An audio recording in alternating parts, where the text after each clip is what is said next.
ಏನು ಸರ್ ಅದು ವಿಚಾರ ಮತ್ತು ಏನು ಶುರುವಾಯಿತು ಯಾಕೆ? ಸರ್, ನಾವು ಇದುವರೆಗೂ ಕೆಲವೆಲ್ಲ ಲ್ಯಾಂಡ್ ಎಲ್ಲನ ಬೋಗಸ್ ಮಾಡಿಬಿಟ್ಟಿದ್ರು. ಅದರ ಸಂಬಂಧಪಟ್ಟಂಗೆ 18 ಜನ ಅರೆಸ್ಟ್ ಮಾಡಿ ಜೈಲಿಗೆ ಹೋಗಿದ್ರು.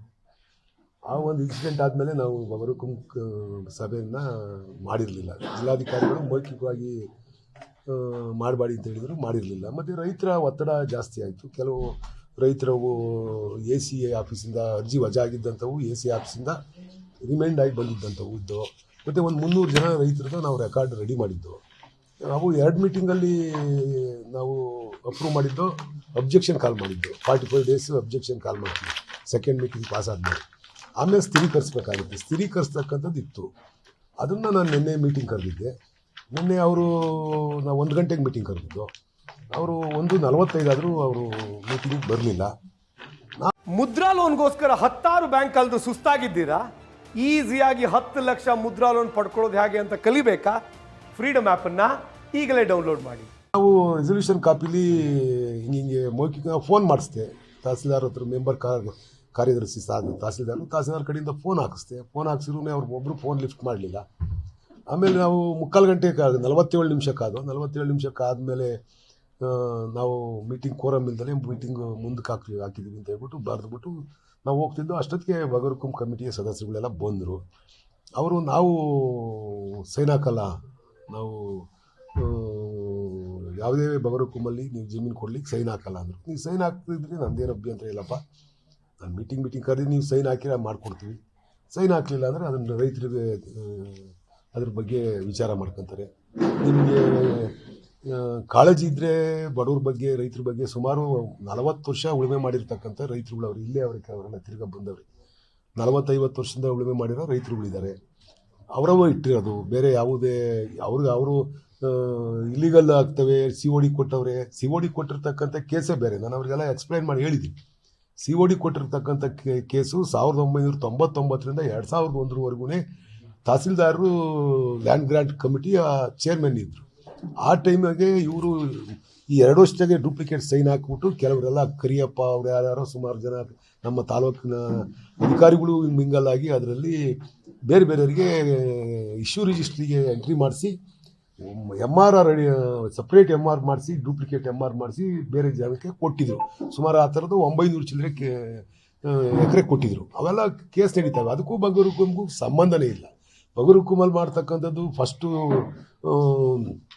ಸರ್ವೇರ್ ಹೋಗ್ತಾರೆ, VA ಸರ್ವೆ ಕರ್ಕೊಂಡು ಹೋಗ್ತಾನೆ. ಸರ್ವೇರು ಲ್ಯಾಂಡು ಉಳುಮೆ ಮಾಡ್ತಾವನ ಅಂತ ಹೇಳ್ಬಿಟ್ಟು ಚೆಕ್ ಮಾಡ್ತಾರೆ, ಮಾಜೂರು ಮಾಡ್ತಾರೆ. ಆಮೇಲೆ VA ಹೋಗ್ತಾನೆ, ಆಮೇಲೆ ತಹಸೀಲ್ದಾರ್ ಹೋಗ್ತಾರೆ. ಅವರೆಲ್ಲ ನೋಡಿ ಆ ಮನುಷ್ಯನಿಗೆ ಬೇರೆ ಕಡೆ ಎಲ್ಲಾರು ಜಮೀನು ಇದೆಯಾ ಅಂತ ಚೆಕ್ ಮಾಡಿ ಒಬ್ಬ ಮನುಷ್ಯನಿಗೆ ನಮಗೆ 4 ಎಕರೆ 38 ಗುಂಟೆ ಕೊಡ್ಲಿಕ್ಕೆ ಮಾತ್ರ ಅವಕಾಶ ಇರ್ತಕ್ಕಂಥದ್ದು. ಅವೆಲ್ಲ ನಿಯಮಗಳನ್ನು ಚೆಕ್ ಮಾಡೇ ನಮ್ಮ ತಹಸೀಲ್ದಾರರು ನಮ್ಮ ಕಮಿಟಿಗೆ ತರ್ತಕ್ಕಂಥದ್ದು. ಅಷ್ಟೆಲ್ಲ ಮಾಡಿ ನಾವು ಬಗರುಕುಂಬಲ್ಲಿ ಯಾರಿಗೂ ಮೋಸ ಮಾಡಿ ಕೊಡಲಿಕ್ಕೆ ಸಾಧ್ಯತೆ ಇಲ್ಲ, ಆಗೋದು ಇಲ್ಲ. ನಾವು ಅದಾದಮೇಲೆ 2 ಮೀಟಿಂಗ್ ಆದಮೇಲೆ ಅಬ್ಜೆಕ್ಷನ್ ಕಾಲ್ ಮಾಡ್ತೀವಿ ಪೇಪರ್ನಲ್ಲಿ. ಮತ್ತು ತಾಲೂಕು ಆಫೀಸ್ ಮುಂದೆ ಎಲ್ಲ ಅಂಟಿಸ್ತೀವಿ. ಅಬ್ಜೆಕ್ಷನ್ ಕಾಲ್ ಮಾಡ್ತೀವಿ. ಯಾರು ಅಬ್ಜೆಕ್ಷನ್ ಇದ್ದರೆ ಕೊಡಿ, ಇಂಥ ಲ್ಯಾಂಡ ನಾವು ಬಗರುಕುಂಬಲ್ಲಿ ಇಂಥರಿಗೆ ಮಂಜೂರು ಮಾಡ್ತಾ ಇದ್ದೀವಿ, ನಿಮ್ಮ ಯಾವುದಾದ್ರೂ ಅಬ್ಜೆಕ್ಷನ್ ಇದ್ದರೆ ಕೊಡಿ ಅಂತ ಅಬ್ಜೆಕ್ಷನ್ ಕಾಲ್ ಮಾಡ್ತೀವಿ. 45 ದಿವಸ ಆದಮೇಲೆ ನಾವು 3ನೇ ಮೀಟಿಂಗಲ್ಲಿ ಸ್ಥಿರೀಕರಿಸಿ ಆಮೇಲೆ ಅವರಿಗೆ ಕಿಮ್ಮತ್ತು ಕಟ್ಟಲಿಕ್ಕೆ ನೋಟಿಸ್ ಕೊಡ್ತೀವಿ. ಕಿಮ್ಮತ್ತು ಕಟ್ಟಿದ ಮೇಲೆ ಅವರಿಗೆ ಉಳುಮೆ ಚೀಟಿ ಕೊಡ್ತಕ್ಕಂಥದ್ದು ಮಾಡ್ತೀವಿ. ಇಷ್ಟೆಲ್ಲ ಪ್ರೋಸೆಸ್ ಆಗುತ್ತೆ ನಮ್ಮ ಬಗರುಕುಂ ಕಮಿಟಿಲಿ. ಅಲ್ಲಿ ಏನೂ ಮಾಡಲಿಕ್ಕೆ ಸಾಧ್ಯತೆ ಇಲ್ಲ. ಇವರು BJP ಮುಖಂಡರು ಹೇಳ್ತಕ್ಕಂಥದ್ದು, ಭಟ್ಸ್ವಾಮಿ ಅವರು, ದಿಲೀಪ್ ಕುಮಾರ್ ಅವರೆಲ್ಲ ಸುಮ್ಮನೆ ಜನಕ್ಕೆ ತಪ್ಪುದಾರಿಗೆ ಎಳಿತಕ್ಕಂಥದ್ದು. ನಾನೇನೋ ಮಾಡಿಬಿಟ್ಟಿದ್ದೀನಿ, ನನ್ನಿಂದಿರೋರೆಲ್ಲ ಜೈಲಿಗೆ ಹೋಗ್ಬಿಟ್ಟವ್ರೆ ಅಂತ ಹೇಳ್ತಕ್ಕಂಥ. ನನ್ನಿಂದಿರೋರು ಯಾರೂ ಹೋಗ್ತಾ ಇಲ್ಲ. ಯಾರು ಹೋಗಿವ್ರೆ ನಾನೇ ಕೇಸ್ ಕೊಟ್ಟಿರ್ತಕ್ಕಂಥದ್ದು.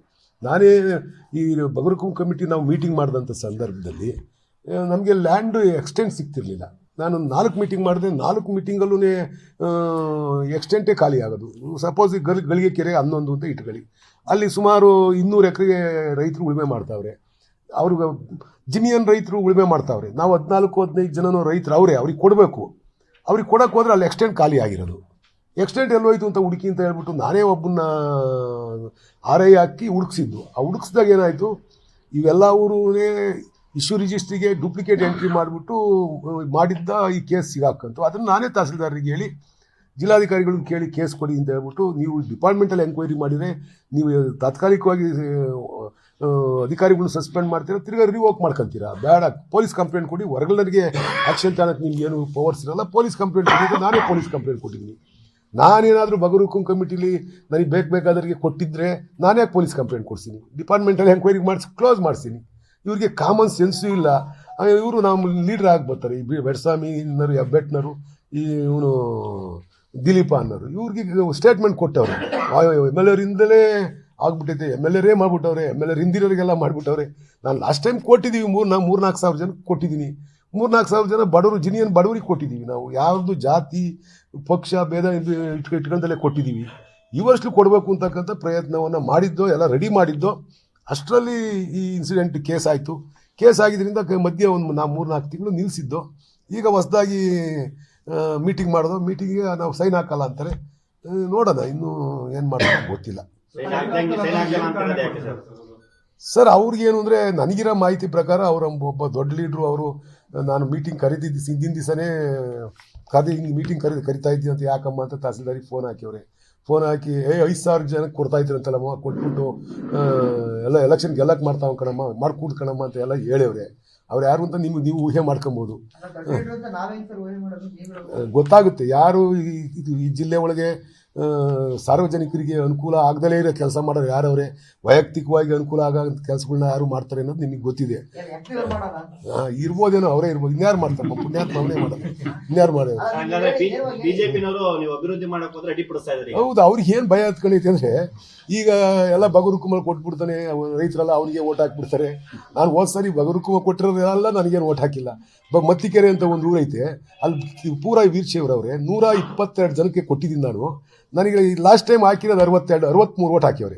ಹಂಗಾರೆ ಪೂರಾ ಊರೇ ನನಗೆ ಹಾಕ್ಬೋದಾಯ್ತಲ್ವ? ಎಷ್ಟು ಜನ ಕೊಟ್ಟಿದ್ದೀನಿ? ನಲ್ಲೂರು ರಟ್ಟಿ ಇಲ್ಲಿ, ನಲ್ಲೂರು ಗೊಲ್ರಟ್ಟಿಲಿ ಇರೋ 130 ಮನೆಗೂ ಕೊಟ್ಟಿದ್ದೀನಿ. ಪಕ್ಕದ ದಿಬ್ಬಳ್ಳಿ ಹಟ್ಟಿ ಕೊಟ್ಟಿದ್ದೀನಿ, ಆ ಕಡೆ ಚಿನ್ನಿ ಹಟ್ಟಿ ಕೊಟ್ಟಿದ್ದೀನಿ. ಹಂಗಂದ್ರೆ ನಾನು ಹೋದ್ ಸರಿ ಕೊಟ್ಟಿರೋದೆಲ್ಲ ಓಟ್ ಹಾಕಿದ್ರೆ ನನಗೆ ಇನ್ನು 25,000 ಓಟ್ ಜಾಸ್ತಿ. ಹೇಳೋರಿಗೆ ಹೇಳಿ ಸರ್. ಈಗ ಲಾಸ್ಟ್ ಟೈಮ್ ಕೊಟ್ಟಿದ್ದೆ, ಒಬ್ಬ ಓಟ್ ಬ್ಯಾಂಕ್ ಮಾಡ್ಕೊಂಡಿದ್ದ. ನನಗೆ ಜಿನಿಯನ್ನಾಗೆ ನೋಡಿ ಸರ್, 40 ವರ್ಷದಿಂದ ಉಳುಮೆ ಮಾಡ್ತಕ್ಕಂಥವ್ರು ಇದ್ದಾರೆ, ಅವ್ರಿಗೆ ಕೊಡಬೇಕು. ಓಟ್ ಬ್ಯಾಂಕಿಗೂ ಅದಕ್ಕೂ ಸಂಬಂಧ ಏನೈತೆ? ನಾನು ಹಣೆ ಬರ ಚೇಂಜ್ ಮಾಡೋಕ್ಕೆ ಯಾರ ಕೈಲೂ ಆಗಲ್ಲ. ದೇವರು ಏನು ಬರ್ದಿರ್ತಾನೋ ಹಣೆ ಬರನ ಅದೇ ಆಗೋದು. ನಾವು ಇದರಿಂದ ಏನು ಚುನಾವಣೆ ಈಗಲೂ ಕೂಡ ಹೇಗಿರುತ್ತೆ ಅದು ಜಿನೇನಾಗಿರುತ್ತೆ, ಮತ್ತೆ ನಾವು ವೆರಿಫೈ ಆದ್ಮೇಲೆ ಕೊಡ್ಲಿ ಅಂತ ಅವರು ಏನು ವೆರಿಫೈ ಮಾಡ್ತಾರೆ? ವೆರಿಫೈ ಮಾಡಿದ್ರೆ ಅಧಿಕಾರಿಗಳು ಜೈಲಿಗೆ ಹೋಗ್ತಾರೆ ತಿರ್ಗಾನ. ಏನು ಜಿನಿಯನ್ ಇಲ್ಲದ ಕೇಸ್ ಕೊಟ್ಬಿಟ್ಟು ಅಧಿಕಾರಿಗಳು ಜೈಲಿಗೆ ಹೋಗಕ್ಕೆ ರೆಡಿ ಅವ್ರೀಗ. ಇಷ್ಟೆಲ್ಲ ಇನ್ಸಿಡೆಂಟ್ ಆದ್ಮೇಲೂ ನಾವು ಡೂಪ್ಲಿಕೇಟ್ ಇಲ್ಲಿಗಲ್ ಅಂದ್ರೆ ಮಾಡ್ತಾರೆ ಯಾರನ್ನ? ಅವ್ರು ಈಗ ಅದೇನು ಇಳ್ಕಂಡು ಬಾವಿಗೆ ಹಗಲು ಹೋಗಿ ಬೀಳ್ತಾರ? ಇವ್ರಿಗೇನು ಭಾವನೆ ಅಂದರೆ, ಕೊಟ್ಬಿಟ್ರೆ ಎಲ್ಲ ಅವ್ನು ಕೊಟ್ಟಾಕ್ಬಿಡ್ತಾರೆ ಜನ, ಅವ್ನು ತಿರುಗಿ ಬಿಡ್ತಾನೇನೋ ಅನ್ನೋ ಭಯ ಹತ್ಕೊಂಡೈತೆ ಅಷ್ಟೇ. ರಾಜಕೀಯದ ಭಯ ಬಿಟ್ಬಿಟ್ರೆ ಇವ್ರಿಗೆ BJP ಬೇರೆ ಇನ್ನೇನು ಇಲ್ಲ. ಅವ್ರಿಗೆ ಆಯಿತು ಕಾಮನ್ನಾಗೆ. ಈಗ ಅವರು ಮೆಂಬರ್ ಅವರಲ್ಲ, ಅವ್ರ ಮೆಂಬರು ಸೈನ್ ಹಾಕ್ಬೇಕು ತಾನೆ, ನಾನು ಒಬ್ಬನೇನು ಮಾಡೋದಿಲ್ಲ. ಅವರು ಅದರದ ಬೆನಿಫಿಟ್ ತಗೊಳ್ಳಿ ಬಿಡಿ, ನಾನೇನು ಬೇಡ ಅಂತ ಹೇಳ್ತೀನ, ಮಾಡ್ಬೇಕಲ್ವಾ?